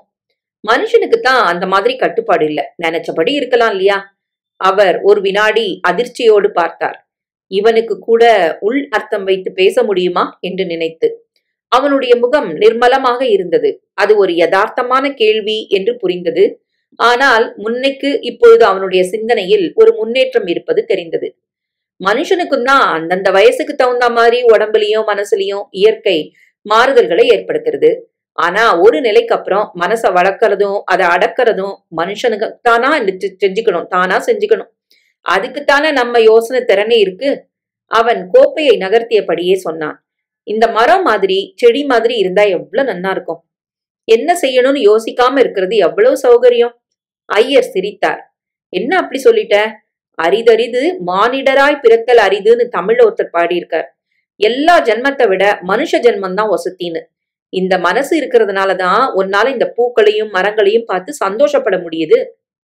இப்பொழுது இந்த ஷெட்டில் உட்கார்ந்து கொண்டு தோட்டத்தை பார்த்தபடி அவர் அனுப்பியிருந்த கறியையும் சாம்பார் சாதத்தையும் சாப்பிடுகையில் அவர் சொன்னது எவ்வளவு சத்தியமான வார்த்தை என்று நினைத்து கொண்டான். இந்த எழிலையெல்லாம் ரசிப்பதற்கு மனசு என்று ஒன்றில்லாவிட்டால் எத்தனை பெரிய நஷ்டம் என்று நினைத்து கொண்டான். அவன் கையை துடைத்துக் கொண்டு அடுத்த வேலைக்கு ஆயத்தமானான். மனச வளர்க்கறதும் அதை அடக்கிறதும் மனுஷன் தானாகத்தான் செஞ்சுக்கணும் என்று ஐயர் சொன்னது ஞாபகத்துக்கு வந்தது. கூடவே நேற்று அவர் அறையிலிருந்து வெளிப்பட்ட காசி பெண்ணின் உருவம் ஞாபகத்துக்கு வந்தது. அந்த நினைவு ஏன் அவன் மனதில் ஒரு நமைச்சல் ஏற்படுத்துகிறது என்று அவனுக்கு புரியவில்லை. ஐயர் மேல் அவனுக்கு இருந்த மதிப்பு நேற்றிலிருந்து குறைந்து விட்டா மாதிரி இருந்தது. அவன் தன் யோசனையில் இருந்து விழித்துக் கொண்டு மேற்கொண்டு அன்று செய்ய வேண்டியது எது என்று பார்க்க போனான். மதிய உணவை முடித்துக் கொண்டு தோட்டக்காரர்கள் வெயிலில் உட்கார்ந்து கொண்டு பீடி பிடித்துக் கொண்டிருந்தார்கள். அவனை கண்டதும் பீடியை எறிந்துவிட்டு தொப்பியை சரியாக மாட்டிக்கொண்டு எழுந்தார்கள். என்ன இன்னைக்கு பீன்ஸ் செடிங்களுக்கு எருவ போடலாமா என்றான். இன்னைக்கு போட்டா தண்டமாயிடும் சாப், அதோ பாருங்க என்று மேலே சுட்டி காட்டினான் ஒருவன். அவன் மேலே பார்த்தான். கரிய மேகங்கள் வலப்புறத்திலிருந்து வந்து கொண்டிருந்தன. ஓஹோ, மழையா? அவனுக்கு சட்டென்று ஞாபகத்துக்கு வந்தது எருவை வெயிலில் காய போட்டிருப்பது. சீக்கிரம் எருவையெல்லாம் கொண்டு வந்து ஷெட்ல போடுங்க, மழை வரதுக்குள்ள என்றான். எல்லோரும் ஓடினார்கள் மண்வெட்டியை தூக்கி கொண்டு. அவனும் அவர்களுக்கு உதவியாய் இருந்தான். 3/4 பாகம் எடுத்து விட்ட போது மழை பெரிதாகவே பிடித்து கொண்டது. எல்லோரும் ஷெட்டில் ஒதுங்கி கொண்ட போது அவனும் ஒதுங்கி கொண்டான். மழை பலமாக இருந்தது. இப்போதைக்கு நிற்காது போல் தோன்றிற்று. காய்கறி பாத்திகளில் சின்ன சின்ன நதிகளாய் மழைநீர் ஓடுவதை பார்த்தபடி இந்த மழை செடிகளுக்கு நல்லதுதான் என்று நினைத்தபடி நின்றான். அப்பொழுதுதான் தன் பக்கத்தில் ஏதோ மிருதுவாக இருக்கிற மாதிரி ஒரு உணர்வு ஏற்பட்டது. அவன் திரும்பி பார்த்தான். அந்த தோட்டத்தில் வேலை செய்யும் ஒரு காசி பெண் நின்றிருந்தாள். அவன் இதுவரை எந்த பெண்ணின் அருகிலும் இவ்வளவு நெருக்கமாக நின்றதில்லை. அவள் ஒரு காசி பெண் மாதிரி குட்டையாக, சிவப்பாக, சப்பை மூக்காய், சின்ன கண்ணாய் இருந்தாள். உருட்டிவிட்டது மாதிரி இருந்தது உடம்பு. மழை நீர் பட்டு சிவந்த உதடுகள் பளபளத்தன. அவள் எவ்வளவு மிருதுவாக இருக்கிறாள் என்று அவனுக்கு ஆச்சரியமாக இருந்தது. அவன் நிற்பதையே உணராதவள் மாதிரி மழையையே பார்த்து கொண்டு நின்றிருந்தாள். அவள் மூச்சு விடுகையில் அவளுடைய மார்பகங்கள் லேசாக விம்மி தணிவதை அவன் கடைக்கண்ணால் பார்த்தான். அவன் மழை நீரையும் மறுபடி அவளையும் பார்க்கையில் அவனுள் ஒரு உஷ்ணம் பரவுவதை உணர்ந்து அவன் கலவரமடைந்தான். அன்றொரு நாள் ஒரு பத்திரிகையில் நிர்வாண நிலையில் ஒரு பெண்ணின் படத்தை பார்க்கையில் தான் கலவரப்பட்டதை அவன் நினைத்து பார்த்தான். மழை நின்றதும் அவள் மற்றவர்களுடன் வெளியே சென்றாள். அவன் சட்டென்று பிரமை நீங்கி நின்றான். வெகுநேரம் மார்பு படபடத்துக் கொண்டிருந்தது. ஆணுக்கு பெண்ணிடம் தோன்றும் ஈர்ப்பு மிக பயங்கரமானதாக தோன்றிற்று. அதை கட்டுப்படுத்த முடியாவிட்டால் புத்தியே தடுமாறி போய்விடும் என்று தோன்றிற்று. அவன் யோசித்து பார்த்து கொண்டான். அவன் கீழ் வேலை செய்யும் ஒரு பணிப்பெண். பெரிய அழகி கூட இல்லை. இருந்தும் அந்த பெண்மையின் எதிரில் தன் நரம்புகள் முறுக்கி கொண்டு எழுந்ததை நினைத்து அவனுக்குள் ஒரு பயமும் அவமான உணர்வும் ஏற்பட்டது. ஐயர் சொன்னது ஞாபகத்துக்கு வந்தது. மனுஷனுக்கும் தான் அந்தந்த வயசுக்கு தகுந்த மாதிரி உடம்புலயும் மனசுலயும் இயற்கை மாறுதல்களை ஏற்படுத்துறது. ஆனா ஒரு நிலைக்கு அப்புறம் மனச வளர்க்கறதும் அதை அடக்கிறதும் மனுஷன் தானாகத்தான் செஞ்சுக்கணும். அவனுள் இயற்கை மாறுதல்களை ஏற்படுத்துகிறதா? இது இயற்கை ஏற்படுத்தும் கோளாறானால் அவமானப்பட வேண்டிய விஷயமில்லை என்று தோன்றிற்று. அவனுக்கு மிக லேசாக சில விஷயங்கள் புரிகிற மாதிரி இருந்தது.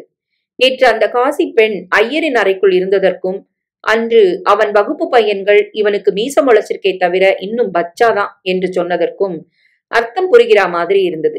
அதைத் தொடர்ந்து அம்மாவின் நினைவு வருகையில் ஒரு அவமான உணர்வு அவனை வியாபித்தது. அந்த பையன்கள் அம்மாவை பற்றி சொன்னதை எல்லாம் நிஜமில்லை என்று அப்பா சொன்னதை அவன் நினைத்து கொண்டான். நிஜம் இல்லாவிட்டாலும் அம்மாவை பற்றி வெளிப்பேர் அந்த மாதிரி பேசுவதை கேட்கையில் ஏன் இப்படி ஒரு அவமான உணர்வு ஏற்படுகிறது என்று அவன் யோசித்து பார்த்தான். ஐயர் சொன்ன கட்டுப்பாட்டுக்கும் இதற்கும் சம்பந்தம் இருக்க வேண்டும் என்று தோன்றிற்று. கல்யாணம் என்பது இந்த கட்டுப்பாட்டிற்குத்தான் என்று புரிந்தது. அதை மீறிக்கொண்டு போகிறவர்களை பற்றி சமூகம் பேசத்தான் பேசும் என்று தோன்றிற்று. அந்த பையன்கள் பேசினதில் ஏதேனும் நிஜம் இருக்குமானால் அம்மாவுக்கு தன் மனதை அடக்கத் தெரியவில்லை என்று அவன் சொல்லிக் கொண்டான். அப்பாவை ஏமாற்றுவது நியாயமில்லை என்று நினைத்து கொண்டான். தபஸ்வி மாதிரி இருக்கும், கேட்டதெல்லாம் கொடுக்கும், எல்லோருடைய குறைகளையும் புரிந்து கொண்டு நடந்து கொள்ளும் அப்பா, அவரிடம் அம்மாவுக்கு என்ன குறை? அன்று வேலை முடிந்தது. ஜீப்பில் வீட்டுக்கு திரும்புகையில் இதே யோசனையாக இருந்தான். பின்புறத்திலிருந்து காரின் ஹாரன் சத்தம் கேட்டது. அவன் திரும்பி பார்த்தான். காரில் கொடி கட்டி இருந்தது. ஏதோ மந்திரியின் வண்டி என்று புரிந்தது. பின் சீட்டில் யாரோ ஒருவருடன் அம்மா உட்கார்ந்திருப்பது தெரிந்தது. அவனை கண்டதும் அம்மா பார்வையை வெளியே திருப்பிக் கொண்டாள். அவனுக்கு முகம் சிவந்தது. டிரைவர் பார்த்திருப்பானா என்று அவன் கலவரத்துடன் பார்த்தான். டிரைவரின் முகம் சலனமில்லாமல் இருந்தது. கார் ஜீப்பை தாண்டி போய்விட்டது. அவனுக்கு மார்பு படபடத்தது. இனம் புரியாமல் அம்மாவின் மேல் ஒரு ஆத்திரம் ஏற்பட்டது. அம்மா காரணமில்லாமல் இன்னொருவரோடு அப்படி அலைவாளா என்று அவன் நினைத்து கொண்டான். மற்றவர்கள் என்ன நினைப்பார்கள் என்கிற பயமே இல்லையா அம்மாவுக்கு? அப்பா ஏன் பேசாமல் இருக்கிறார் என்று அவனுக்கு கோபம் வந்தது. எதையும் தப்பாக எடுத்துக்கொள்ள தெரியாது அப்பாவுக்கு என்று அவன் நினைத்து கொண்டான். இல்லை, அந்த பையன்கள் சொன்ன மாதிரி அப்பா ஒரு பச்சாவா? உடனே அப்பாவின் கனிவு ததும்பும் பார்வை ஞாபகத்துக்கு வந்தது.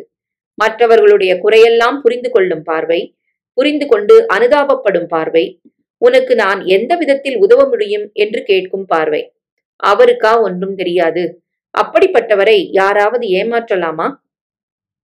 அவன் பலவிதமான உணர்ச்சி கொந்தளிப்புகளுடன் வீட்டுக்கு போய் சேர்ந்தான். அம்மாவுக்கு யார் எடுத்துச் சொல்வார்கள்? அப்பா சொல்லாவிட்டால் என்று தோன்றிற்று. அவனால் நிச்சயம் முடியாது. அம்மாவிடம் சாதாரண சமாச்சாரம் கூட இப்பொழுதெல்லாம் சகஜமாக பேச முடிவதில்லை. அம்மா வெகு தொலைவுக்கு போய்விட்டாள். அவனுடைய மனதில் தோன்ற ஆரம்பித்திருக்கும் எண்ணங்களை புரிந்து கொள்ள முடியாதவளாய், அதன் கொந்தளிப்புகளை புரிந்து கொள்ள முடியாதவளாய் ரொம்ப தொலைவு போய்விட்டாள். உன்னை ஏன் பெற்றேன் என்கிற மாதிரி அவள் பார்க்கும் பார்வை ஒவ்வொரு முறையும் தூர விரட்டி கொண்டிருக்கிறது. தன்னால் அவளுக்கு மிகப்பெரிய ஏமாற்றம் என்று அவன் புரிந்து கொண்டிருந்தான். அவன் எந்த தகுதியை வைத்துக்கொண்டு அவளுக்கு புத்திமதி சொல்வான்? முன்பெல்லாம் அவன் பள்ளிக்கூடம் செல்லும் போது படிச்சியா என்று கேட்பாள். இப்பொழுது படிப்பு நின்றதும் அது கூட இல்லை. அவனும் கொஞ்ச நாட்களாக தனக்குள் ஒரு மௌனத்தில் ஆழ்ந்திருந்தான். சாப்பிடுகின்ற சமயத்தில் அம்மா ஒருவித யோசனையுடன் தன்னை பார்ப்பது தெரியும்.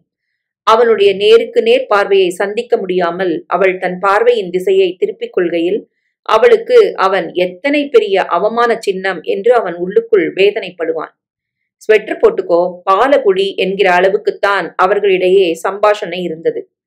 இவ்வளவு விலகியே போய்விட்ட அம்மாவுக்கு அவனை பற்றி பேசும்போது கண்ணீர் மட்டும் ஏன் வருகிறது? சுய பச்சாதாபமா? முன்பு அவன் பள்ளிக்கூடத்தை நிறுத்தின போது அவள் அழுதாள். பிறகு 2 முறை அவனது தோட்ட வேலையை பாராட்டி அப்பா அவளிடம் சொன்னபோதும் அழுதாள். அன்று அழுதது அவனுக்கு வருத்தமாக இருந்தது. அழுகையின் காரணம் புரியாமல் இன்று புரிந்தது. அவள் ஆசைப்படுகிற அளவு அவனால் வளர முடியவில்லை. இந்த மாதிரி அவனுக்கும் அவளுக்கும் இடையே இருக்கும் திரையை விலக்கி அவளுடைய போக்கு தனக்கு வேதனை அளிக்கிறது என்று அவனால் எப்படி சொல்ல முடியும்? அவன் ஐயர் கொடுத்த காஃபியையும் டிஃபனையும் சாப்பிட்டுவிட்டு தன் அறைக்கு சென்று கிட்டாரை எடுத்து மீட்ட ஆரம்பித்தான். மனம் போன போக்கில் மீட்டினால் அதன் இனிமையில் மனதின் தாபங்களை மறந்துவிட முடியும் போலிருந்தது. கொந்தளிப்புகளையெல்லாம் அடக்கிவிட முடியும் போல இருந்தது. அவன் வெறி பிடித்தவன் மாதிரி அதை மீட்டியபடி அதில் வெளிப்பட்ட துவனியில் லயித்து போனான். கதவு திறந்தது. அப்பா உள்ளே நுழைந்தார். அவனை பார்த்து சோகமாக சிரித்தார். அவன் சட்டென்று இந்த உலகத்துக்கும் அதன் அசிங்கங்களுக்கும் ஞாபகங்களுக்கும் இறங்கி வந்தான். அவன் வாசிப்பதை நிறுத்தி அவரை பார்த்தான். ஏன் நிறுத்திட்ட? நன்னா வாசிக்கிறியே? அவன் சிரித்தான். தன்னை உற்சாகப்படுத்துவதில் அப்பாவுக்கு எவ்வளவு சிரத்தை என்று அவன் நினைத்தான். இந்த அப்பாவுக்கு மனசு புண்படும்படி இந்த வீட்டில் ஒன்றும் நடக்கக்கூடாது என்று திடீரென்று அவன் மனதில் ஒரு தீவிரம் ஏற்பட்டது.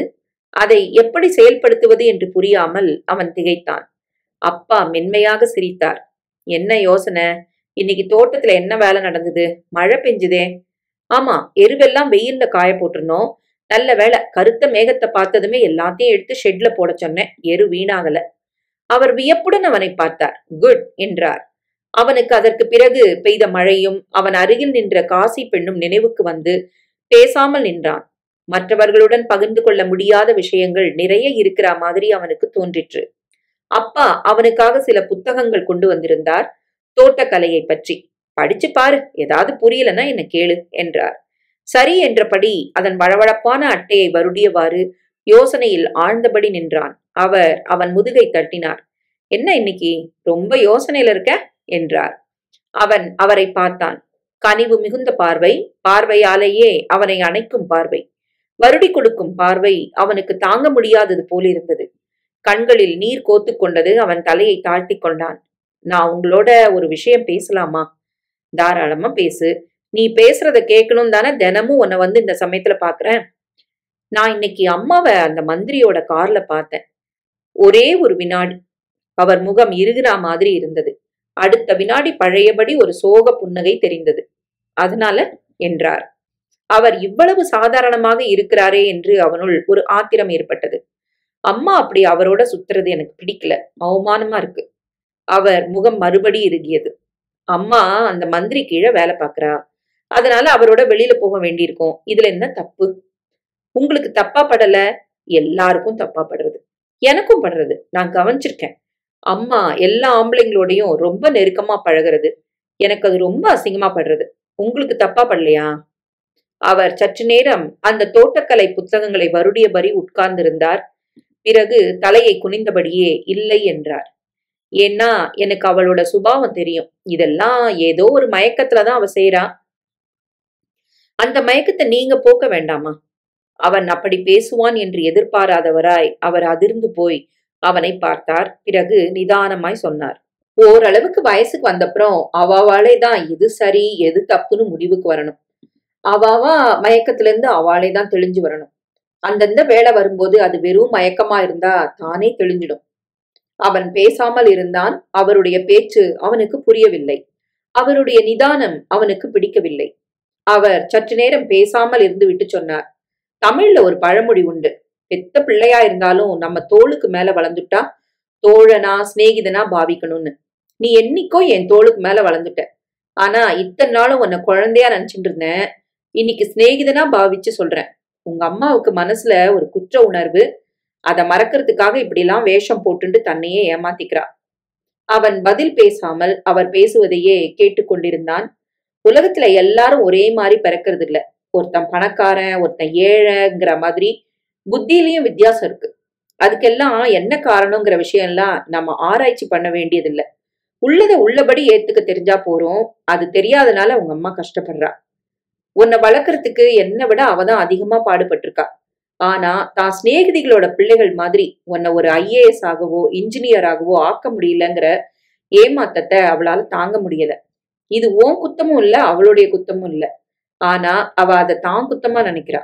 வெளியில அவ வேலை பார்க்கிற இடத்துல அவ கெட்டிக்காரத்தனத்தை 4 ஆம்பளைகள் புகழும் போது அது அவளுடைய ஏமாத்தத்துக்கு மருந்து மாதிரி படுறது. அதான் அவளுடைய மயக்கம்னு சொன்னேன். அது எப்ப போகும்? அதுக்கு வேலை வரும்போது. வேலை வராம போனா? அவர் அடிபட்டவர் மாதிரி அவனை பார்த்தார். பிறகு சோகமாக லேசாக சிரித்தார். ஆண்டவன் தான் துணை என்றார். பிறகு அவனிடம் வந்து முதுகை தட்டினார். நீ இவ்வளவு உணர்ச்சி வசப்படக்கூடாது. உங்க அம்மாவுக்கு உன் மேல ஆழமான பிரியம் உண்டு. உன்னை மறந்து அவ எங்கேயும் விட மாட்டா. அவன் அதை நம்ப தயாராக இல்லை. ஆனால் அவன் அப்பாவிற்கு பதில் சொல்லவில்லை. தளர்ந்து போன நடையோடு அவர் போவதை பார்த்தபடி அவன் உட்கார்ந்திருந்தான். சற்று நேரத்துக்கெல்லாம் அம்மா வந்தாள். முகத்தை கழுவிக்கொண்டு புடவையை மாற்றிக்கொண்டு அவன் அறையில் எட்டி பார்த்தாள். அவன் மனதில் இருந்த கொந்தளிப்புகளை எல்லாம் சற்றும் உணராமல் சாப்பிடவா என்றாள். அவன் வாயை திறக்காமல் மௌனமாக சாப்பிட்டுவிட்டு தன் அறைக்கு திரும்பினான். தலையை விண் விண் என்று வலித்தது. அவன் மண்டையை குழப்பிய யோசனைகள் மண்டையை வெடித்துவிடும் போல் இருந்தது. சின்ன வயதிலிருந்து அம்மா அவனை இங்க குப்பை போடக்கூடாது, அங்க போடக்கூடாது என்று சொல்லி சொல்லி வளர்த்திருந்தாள். துப்புரவு என்கிற உணர்வு அவனுள் ஐக்கியமாகி போனாற் போல் இருந்தது. இப்பொழுது மனசு பூராவும் குப்பையாகி விட்டா மாதிரி ஒரு பிரமை ஏற்பட்டது. அதை துப்புரவாக்குவது எப்படி என்று அவன் திகைத்தான். அப்பா பேசிவிட்டு போனதையெல்லாம் அவன் நினைத்து பார்த்து கொண்டான். அம்மாவின் போக்குக்கு தான் தான் காரணம் என்று இப்பொழுது புரிந்தது. அதனால் அம்மா அப்படி நடந்து கொள்வது ஒரு அவமானகரமான விஷயமாக இருந்தாலும் அப்பா அதை பொறுத்து கொண்டிருக்கிறார் என்று தோன்றிற்று. அப்பாவின் சோகமான பார்வைக்கும் சிரிப்புக்கும் தானும் அம்மாவின் போக்குக்கும் தான் காரணம் என்கிற நினைப்பு அவனுக்கு தாங்க முடியாததாக இருந்தது. அம்மா அப்படி வெளியில் சுற்றுவதை பற்றி கவலைப்படாதவர் மாதிரி பேசினாலும் அதனால் வாஸ்தவத்தில் அப்பாவுக்கு வருத்தம் என்று அவர் பார்வையிலிருந்தும் சிரிப்பிலிருந்தும் அவன் தெரிந்து கொண்டான். அம்மாவின் கண்ணில் படும்படியாக அவன் அவள் எதிரில் தினமும் வளைய வந்து கொண்டிருக்கும் வரையில் அவனால் அவளுக்கு ஏற்பட்டிருக்கும் ஏமாற்றத்தை அவள் லேசில் மறக்க முடியாது என்று அவன் நினைத்து கொண்டான். அவனை பார்க்கும் போதெல்லாம் தன்னுடைய இழப்புக்கு பரிகாரத்தை தேடிக்கொண்டு அவள் வெளியில் அலைவாள் என்று தோன்றிற்று. அப்படி அலைவதையே பழக்கமாக்கி கொண்ட நிலையில் அவள் தன்னையே இழந்தாலும் இழந்து விடுவாள் என்கிற பயம் அவனை உலுக்கிற்று.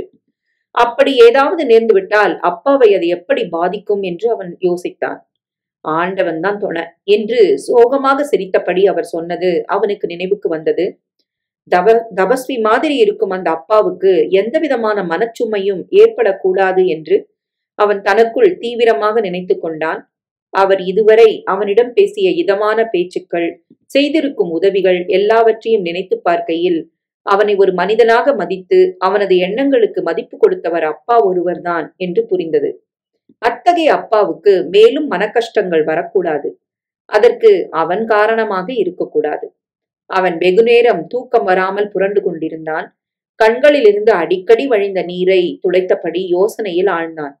பிறகு எழுந்து ஜன்னல் திரையை விலக்கி வெளியே பார்வையை செலுத்தினான். சரிந்து செல்லும் மலைகளில் அங்கொன்றும் இங்கொன்றுமாக விளக்குகள் எரிந்து கொண்டிருந்தன, நட்சத்திரங்கள் மாதிரி. அவன் ஒரு தீர்மானத்துக்கு வந்தவன் போல் அரைக்கதவை தாழிட்டுவிட்டு தன்னுடைய சின்ன சூட்கேஸை படுக்கையில் வைத்தான். தனக்கு மிகவும் அவசியம் என்று தோன்றிய துணிமணிகளை அவன் பெட்டியில் வைத்துக் கொண்டான். மேஜை மேல் இருந்த அப்பா அம்மாவின் புகைப்படத்தை ஞாபகமாக வைத்துக் கொண்டான். அப்பாவை விட்டு போக வேண்டியிருக்கிறதே என்று நினைக்கையில் சின்ன குழந்தை மாதிரி வாய்விட்டு அழ வேண்டும் போல் இருந்தது. அவன் தனக்குத்தானே சொல்லிக் கொண்டான், அப்பா, நான் இப்ப பெரியவன் ஆயிட்டேன். நல்லது எது கெட்டது எதுன்னு தெரிஞ்சுட்டேன். நிறைய யோசிக்கணும்னு நீங்க சொன்ன மாதிரி ரொம்ப யோசிச்சுதான் இந்த காரியம் பண்றேன். தோட்டத்து பணம் அவனிடம் கொஞ்சம் இருந்தது. திருடன் மாதிரி அதை சொல்லாமல் கணக்கு ஒப்பிக்காமல் எடுத்து போகிறோமே என்று நினைத்தபடியே அவன் அதை பெட்டிக்குள் வைத்துக் கொண்டான். பெட்டியை பூட்டிவிட்டு விளக்கை அணைத்துவிட்டு அவன் அறையை விட்டு வெளியே வந்தான். வீடு நிசப்தமாக இருந்தது. அவன் ஜாக்கிரதையாக இருட்டில் துளாவியபடி நடந்தான். பெட்டி எதன் மேலோ இடித்தது. அந்த சத்தத்தில் யாரும் எழுந்துவிடக் கூடாதே என்று அவன் பயந்தான். மிக மிக ஜாக்கிரதையாக அவன் வாசற்கதவின் தாழ்பாலை நீக்குகையில் யாரோ விளக்கை போட்டார்கள். அவன் திடுக்கிட்டு போய் திரும்பினான். அப்பா. அவன் உறைந்து போனான். ஒரு வினாடி தாழ்பாலை திறந்து வெளியே ஓடிவிடலாமா என்று நினைத்தான். ஆனால் அந்த கண்களை பார்த்து அவன் தோற்று போனவன் மாதிரி நின்றான். அந்த அப்பாவை விட்டு போக மனசு இல்லாததால் தான் நினைத்தவுடன் ஓடுவதற்கு தைரியம் வரவில்லை என்று தோன்றிற்று. தாழ்பாலை போட்டுட்டு பெட்டியை உள்ள கொண்டு போய் வை என்றார் அப்பா நிதானமாக, லேசாக அதட்டும் குரலில். என்ன போக விடுங்க என்றான் அவன் பலகீனமாக. எங்க? அவனுக்கு தெரியவில்லை. வீட்டை விட்டு போக வேண்டும் என்கிற தீவிரம்தான் இருந்தது. எங்கேயாவது.